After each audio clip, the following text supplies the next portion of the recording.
We must be live. I think we're live. We're live. Hi, Facebook. Let me see. Doesn't look like it. 100 not out. Oh, we're live. Oh, good. Let me see. Yep, I can. Yep. I don't know why Let me see. Yep. Oh, there Larry it is. Christoph is watching. You've sent it to your dad. Good work. There you go. G'day, Dad. Share. Right post. All right. It's. Are you a hoarder? What does it mean? A boarder? No, not a boarder. A hoarder. Hoarder. Hoarder. Hoarder. Yeah. Hoarder. Yeah. All right. Longevity. Great. All right. Here we go. What else? Who else can we share with? It's not letting me do much sharing. I'm not getting much sharing opportunity here. Are you? I just got to just do this random share. Did you? I don't know. Oh, shivers. All right. Well, I'm done. Bloody face. Summer Daily says, hello, boys. And Dad says, g'day, Jack. Wendy Adams says, hello. There we go. We're good. Righto. I'm not going to get to share mine. It's gone mental. Bloody Facebook. Is that a thing? It's an Australian slang. Bloody Facebook? Yeah, like it's same with Telstra. Like most people have an F or a B word that goes before Telstra, and maybe they have the same for Facebook. Yeah, but not. I think it goes bloody F. Bloody effing. Yeah, exactly. Oh, dear. Exactly. All right. You and I both have agendas. I've got to pick up my car from the service and drop a box of books down to your place. Trudy Petter called me yesterday and said, bang, we're out. Bang, we are officially out. All sold out. So if you want, and you haven't yet purchased one of Marcus's books, it is one of the greatest reads of the decade. It's up there with Oprah's book, with Obama's book. Know if this, it's definitely up there with Obama. I don't know if this is random or not, or coincidence, or weird stuff going on. I don't want to give her name away for privacy, but I have a family friend who put on Instagram that she picked up the last copy of the book from, it didn't actually say from where from. It said, can't wait to start your book. I'm sure it will be amazing. It was the last one of yours on the shelf. Maybe it's our practice. We'll talk about that later. Yeah. Could be. That would be just a weird. We've got a few, like, friends. I have had friends over the years that have been going to your practice and they did not know that you and I were best mates. Crazy, hey? How could they not know? It's not like we hide it. Oh, seriously? I thought you had photos of us all around the practice. Mainly just on my bedside table, mate.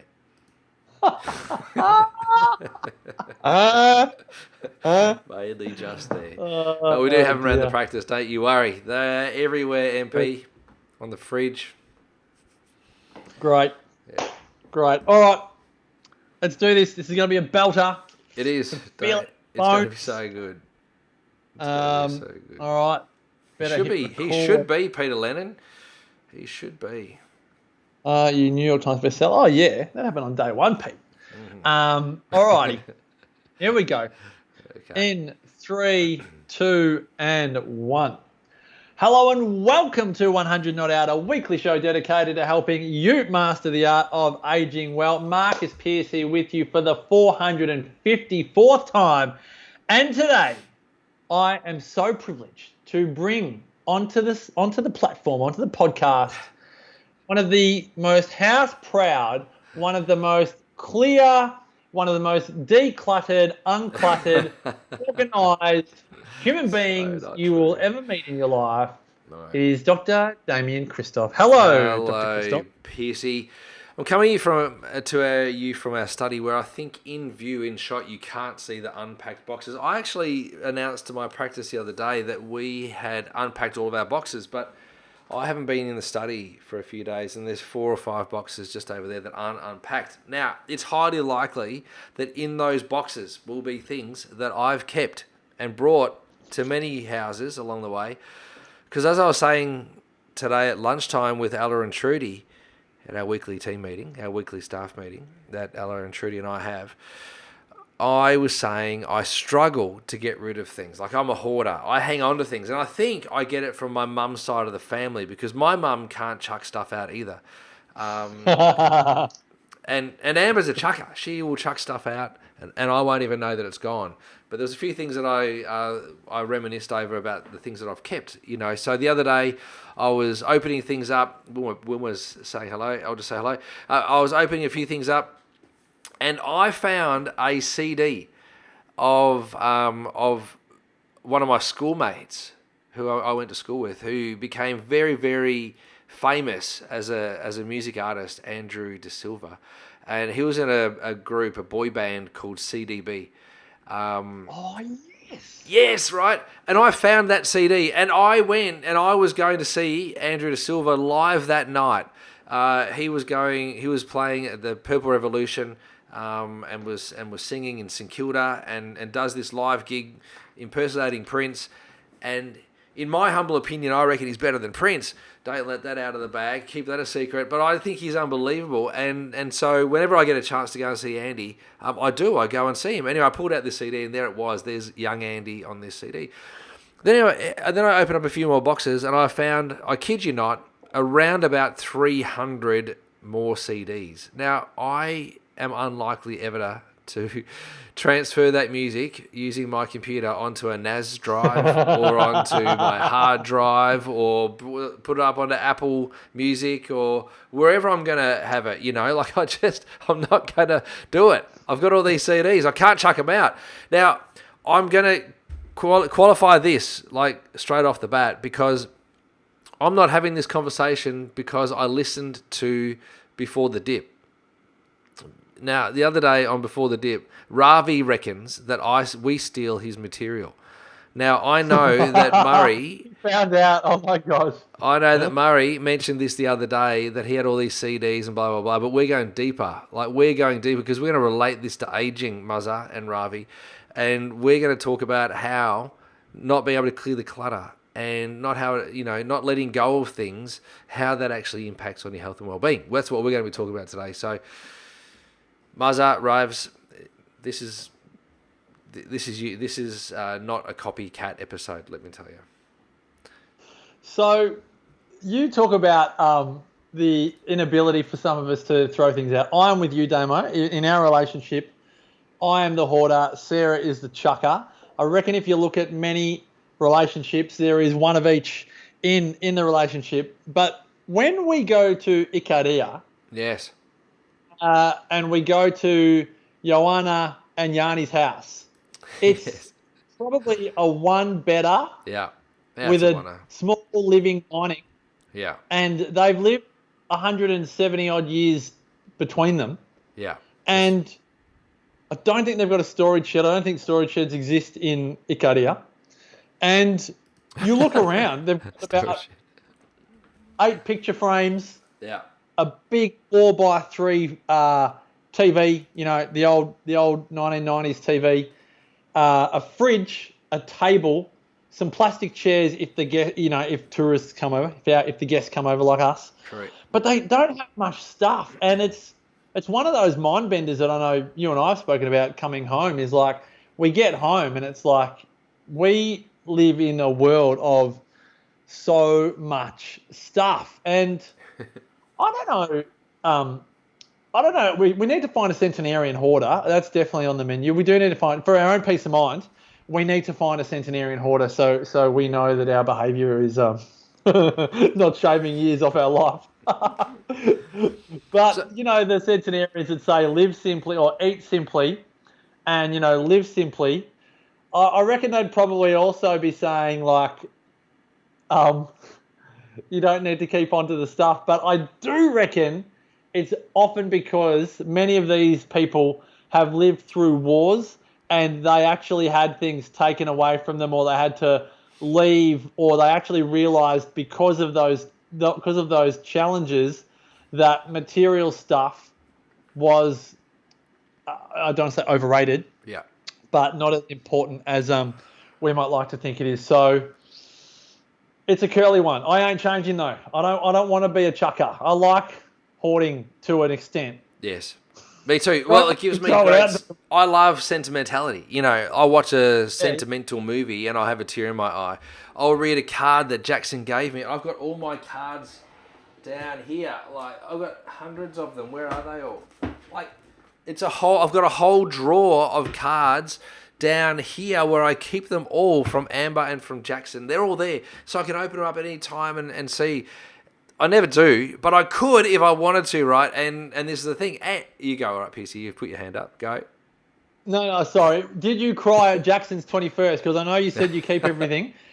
Since we've recorded, you've had Jackson's 21st. I haven't spoken to you since then. You're sentimental. Did you shed a tear? Freaking bawled my eyes out. Like, I snotted everywhere. Like, I was. So I did a great job with my speech. Like, I didn't cry in that. I had to take a few deep breaths and I went, that sort of thing. Like, I did that. That sort of thing, and so I managed to not cry then. But then Michelle put together this video. Michelle Jackson's mum put together this video, but before she put together the video, she did this beautiful tribute, like speaking to Amber and myself and thanking us for raising Jackson. So it's this beautiful moment, like where Jackson's parents all kind of came together and Jackson was celebrated. It was like 4 parents holding up Simba. No, not Simba. What is the lion from the Lion King? That lion. I was Mustafa, but everybody else was holding up this little lion and saying, "Here he is." But it was great. So then this video comes up after we already had a little bit of a tear, and it was beautiful. Like, just all these great videos of Jackson singing when he was little, or Jackson growing up, crawling, his first crawling event. Like, there was all these little first moments. It was beautiful. Great. It was great. Anyway, so yes, short answer, yes, I did cry, and it was amazing. So, it was great. Now, I was saying that I love the sentimentality of it, right? Now, I was sharing at lunchtime, and you might be able to... I think the reason why I don't chuck stuff out is because of the sentimentality of it. Because I think about it, I've got a sticker collection, and I've got this sticker collection, and I know that I've got about 3,000-ish stickers in this collection, right? And it's collections of stickers from me going into the BP store in Ballarat when I got a Smurf in 1981, and I asked the guy servicing the car, "Do you have any stickers?" And he gave me a Valvoline sticker or something. Like, I've got those sorts of stickers. I've got all these stickers from the 70s, from the 80s, from the 90s, from 2000. I've got 40-something years worth of just stickers. I've got like a trailer manufacturing company called Carac. Like, and I've got like I've got stickers from decades ago. I've got a stamp collection. I've got coin collections. I've got all this. I've got all my CDs. But there's one thing. I was wrestling with my cousin Cameron, and I was 14 or 15 years old, and I had a green long sleeve t-shirt on, and this green long sleeve t-shirt I loved. Like, I wore it everywhere, and I'd saved up. I'm trying to think where I bought it from, but I know I bought it at Waverley Gardens. And so I bought it at Waverley Gardens. I can't remember. Maybe it was JJ's or something like that at the time. And maybe it was just J's. Maybe it was JJ's. I don't know. Anyway, I bought this t-shirt, and I was wrestling with my cousin Cam, and he tore the neck of it, like there, by pulling me on it, and he tore it. Anyway, I cracked it. I go, "You ripped my t-shirt, blah, blah, blah." He goes, "Don't worry about it, Damo." And he goes to his drawers, and he pulls out a green t-shirt, a green Donald Duck t-shirt. And the green Donald Duck t-shirt is a green t-shirt with a Donald Duck on it, like authentic. It was given to him from his uncle, I think, who'd been to Disneyland, and I've still got it. And I've still got this t-shirt, and it's in my t-shirt drawer, and I haven't worn it for at least 10 years. Sometimes I bring it out on Christmas Day and wear it to Christmas, right? Because then Cameron can see that I'm wearing the same Donald Duck t-shirt from 30 something years ago. I've still got this t-shirt. I just can't let go of it. So I don't know what it is, Piercy, and I think maybe I need some help. But it's to do with sentimentality. It's a sentimentality thing. I can't get rid of stuff. Anyway. Well, I feel like, as much as I feel like this is healthy hoarding. you're not hoarding things that Wendy's are right. useless. You're not hoarding newspapers and like so What? just to share this with you. Yeah. When people know I love football, I used to cut out all the match reports and stick them in an A2 Spirax book, and I'd have the whole of the 1998 season in match reports and glued on. It was kind of like my artwork. Yeah. When I worked in leader newspapers, in local papers, all my match reports and profile pieces, I probably wrote 500 articles, and I've still got them. And I don't know if it's narcissistic or sentimental. I would like to think it's sentimental Yeah. because I'm like, I couldn't find them again. But you go, that's 20 odd years ago, mate. Like, let it go. You have this battle of the logical mind going, you're never going to need them ever again. But then you've got the mortal mind going, yeah, but it's really nice to be able to look back on, and you can tell a story and you can remember the times, and it's Yeah. an anchor for, you can tell your kids stories that they don't even care about, Yeah. and it's, but I'm biased. I'm with you. We're the hoarders in our relationships. Our respective wives would be like, just chuck the stickers out. And, So I'm going to read two comments here and then I'm going to tell you a little story. Wendy says it's Murphy's Law that as soon as you chuck something out, you need it. And that is always the case with me, Wendy. Like, I'll chuck something out, and then a couple of weeks later, it's like, oh, Amber, do you know where that thing is? She goes, you chucked it out. I'm like, oh, what? Like, I held it for 50 years, and then I've chucked it out. And then Trudy just said, I just threw out an old wire bin at Vita. I had to wait until DK wasn't looking to throw it out. And I said to her today, I would have taken that bin home, but I looked down here, and I've got a wire bin. Like, I wouldn't need another one, but I would have brought it home just in case, right? So, just in case. Just in case. Now, when you were saying that you used to collect those newspaper clippings, I've got from the Dandenong Journal, I've got when I got a fifer. I've cut that out and I've put that, and I've got when I made 48 not out. I've got that, in juniors cricket, under 16s or under 14s or under 12s or whatever. I've got all of those things from there. I've got all of my certificates from when I was in Cubs, all the way through to Scouts. I've got all of those. I've got all of my little athletics ribbons and little certificates that I got. I've got my Auskick, it wasn't Auskick, it was called Little League back then, Big M Little League. I've got all my Big M Little League certificates when I could kick 15 metres or hand pass left and right. I've got all of those certificates still, just in case I need them. Then I opened up this little blue box. I've got this blue box that my mum said to me, Damien, can you please take this from me? I said, I'd love to, Mum. And so I took it and I took the lid off it. There's my Raggedy Andy doll that I had when I was a tiny little boy that I just learned to walk. It's still there. Amber goes, do you need it? I go, I can't chuck it out. How do you chuck that out? I can't chuck it out, right? And then I look in there and I've got my footy under 12s footy trophies. I've got my cricket trophies. I've got my medals. Amber goes, do you need it? I go, it's going straight to the pool room. We're about to renovate and build a whole new house, right? And there's no pool room. So I don't know what I'm going to do. I don't know where I'm going to put everything because I always thought I would have a pool room, I think. And I can't put it in my study because it's clutter, right? So at some point I'm going to have to chuck some stuff out. But I have a lot of stuff that I've kept and I've taken through to storage and I've got everything. So, wow, it's unbelievable. There's a lot of people that are really loving this because it's giving them the permission to out themselves as fellow trophy collectors. What I want to know, because this is what the chucker generally likes to suggest. Yeah. Has it been suggested to you, Damo, that you take a photo of your trophies and then you throw them out? This is the chucker's suggestion to the hoarder. Take a photo of the thing and then throw it away. And a hoarder cannot stand it because they understand the idea, but they do not want the reality of actually having to throw that thing out. Let me tell you something else. So today, I'm really going to struggle to answer that question. Today, there was a notification on Twitter that said, this day in 2003, where were you when England won the World Cup rugby, right? Yep. Well, I know where I was. I was at my 30th birthday, and I bought for myself a Wallabies jersey. I didn't know anything about rugby at that point in time.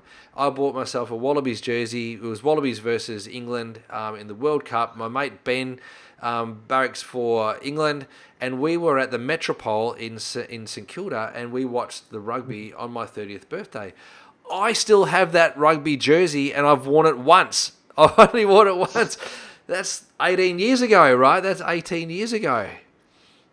There's something wrong with me. The other thing is, in 1992, I bought a Country Road jumper from Maya in Geelong. I just started dating a girl, Denise, and Denise worked in Country Road, and she said, if you want to buy a jumper, I can give you 30% off. So I went down to Country Road, and I bought this jumper. It was a grey jumper, turtleneck, so warm, so good. I think I paid $89 for it on Austudy. I was on Austudy. And $89 was a lot of money for a Country Road jumper back in those days, especially when you first year uni. 1992. It's about $400. Mate, Today. that is like cashmere, I tell you. And so I still have that jumper. I've still got that jumper. It's now my fishing jumper, and it's in my jumpers drawer. I think I've got a problem. There'd be a lot of people that on the enviro front that are like, it's better, Damo, that you're using that jumper 40 years after you bought it, or 30 years or whatever it was. And what I'm loving, Damo, is that this seems very cathartic for you. You know the details of some of these items down to the day, the date, the amount, the people involved, the location. You don't want to throw this part of your life out, Domo. This would be scarring. The wounds, I think, might be too big to patch up. I think it's important that you hold on to this and don't succumb to any pressure. Yes. I can see, I can feel Summer Daly right now rolling around and writhing, waiting to type something to me that says I'm ridiculous or something. Because Peter Lennon says, MP, don't let Damo off the hook. He has a problem. No,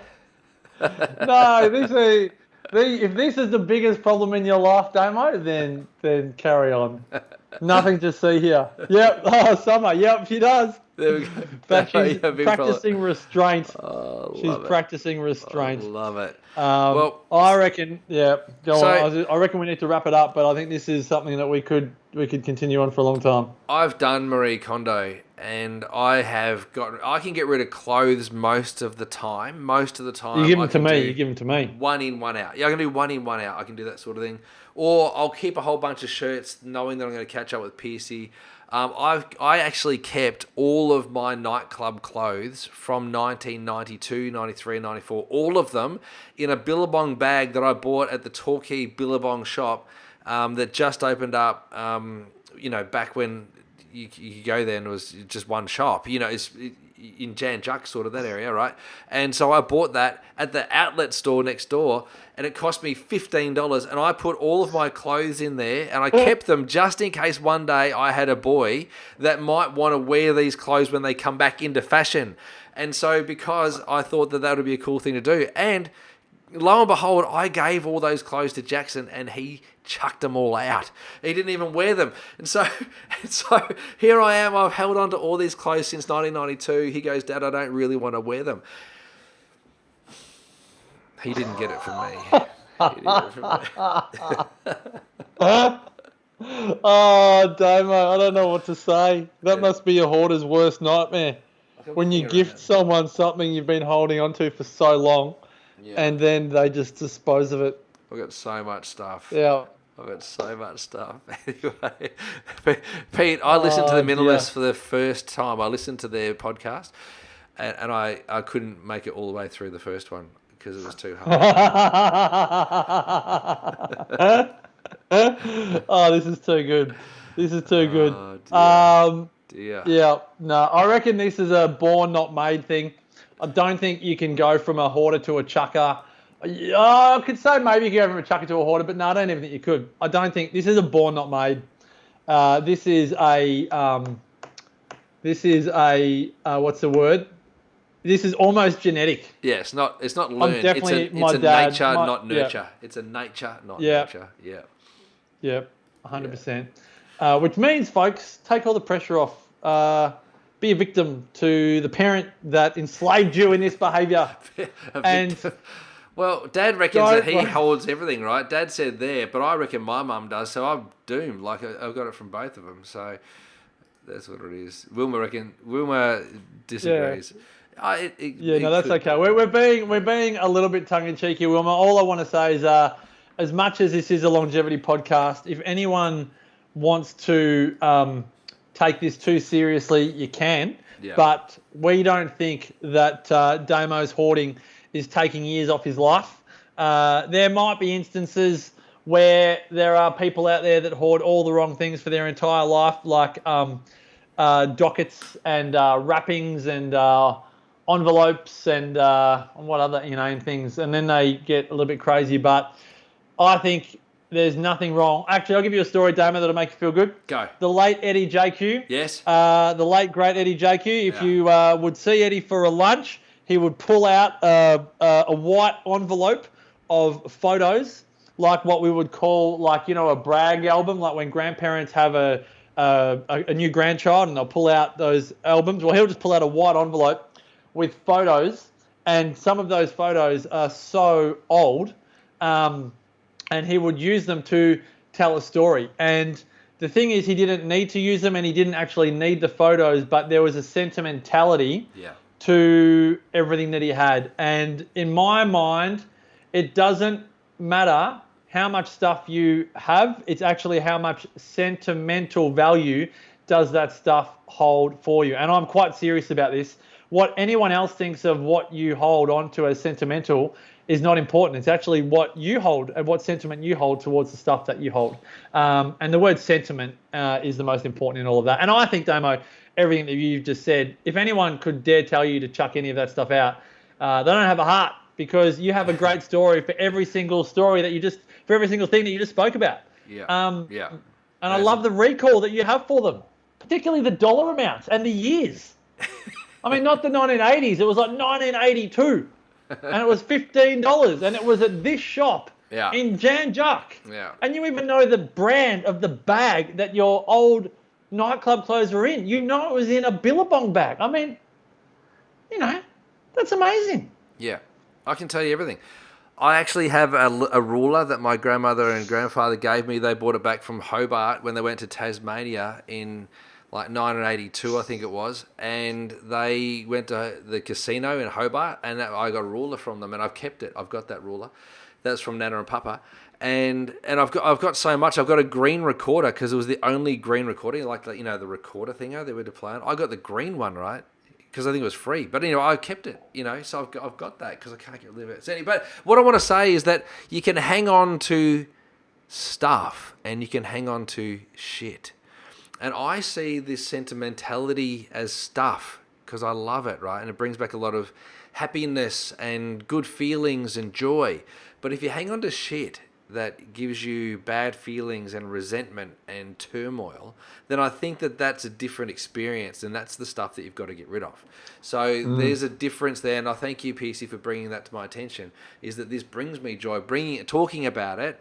But if I was talking about things that I hang on to that detract from my health and well-being and don't bring me happiness or joy, like if I was hanging on to stuff, then that would most certainly shorten my lifespan. I'm sure of it.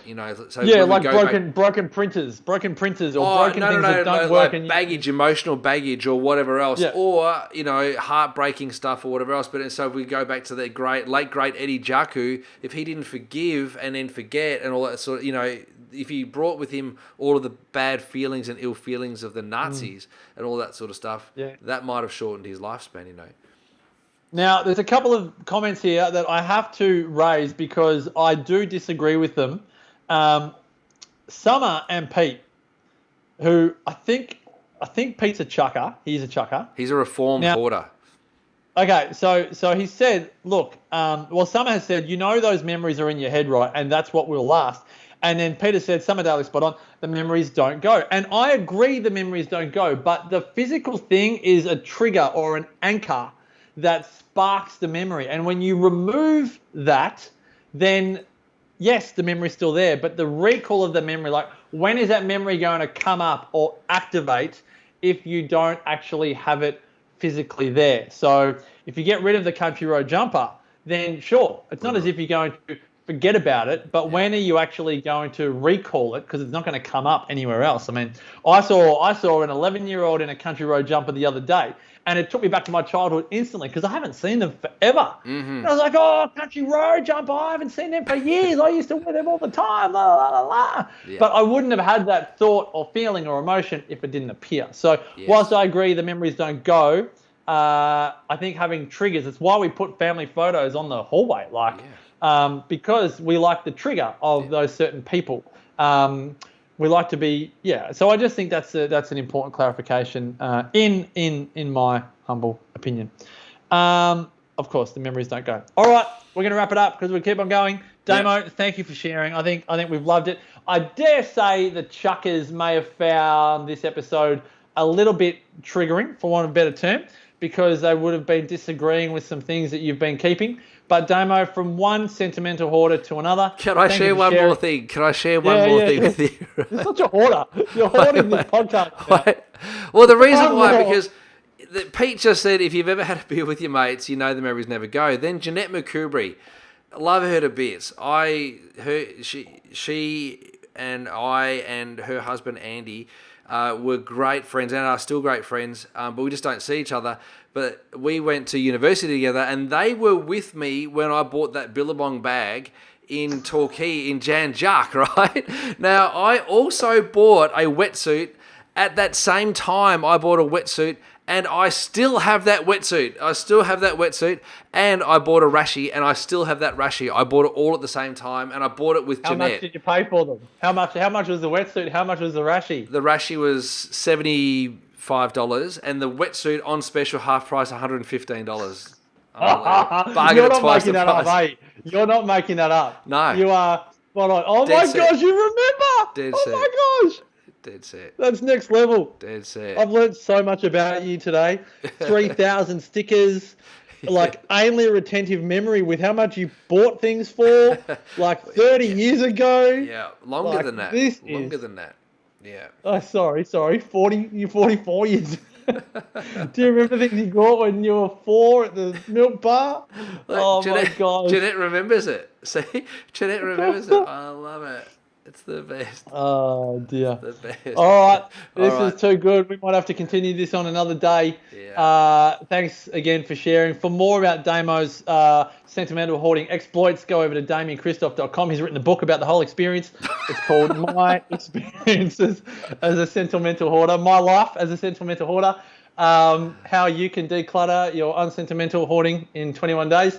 For myself, head on over to marcuspearce.com.au, and to everyone who is part of our 100 Not Out community, thank you for your support. We'll see you on episode 455 next week. Until then, may the rest of your life be the best of your life. Bye for now. Boom, boom, boom, boom, boom, boom. Oh, that was funny. Oh my gosh, I can't believe good. how many things. Thanks, Alistair. It was great to have everybody join in. I can't believe how many things I've actually got. And as I was going through that, there's still so many things that I've got. It's just amazing. I do admit I now actually have a problem. No, I don't think you do. You're just a very, very, very sentimental human being. I am very sentimental. Check this out. Summer still loves us. We're still in Summer's good books. Oh, good. I still think you guys are cool despite the hoarding. All right, I got to go pick up my car. Look what I still do have. Oh, you're going to hoard that, are you? The manuscript? I'm keeping that. But it's in the same drawer, Piercy. It's in the same drawer.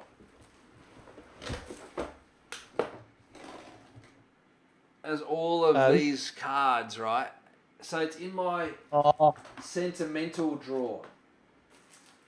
It's in my sentimental drawer. I feel privileged. I got to run. You should. I got to run. You, mate. See you, PC. Great to see you. And see you later, Facebook. Oh, no. Wait, what? Pete Lennon had a stamp collection, patch collection, coin collection, record collection, and he sold them all. Cheapers. He's kept all his love letters, though. What? Kept all his love letters. Don't let me get found, Pete. That's hilarious. Love it. See you later. All right. Catch ya. See you, Dad. Guys. See you, Wilma. Bye bye. Bye bye.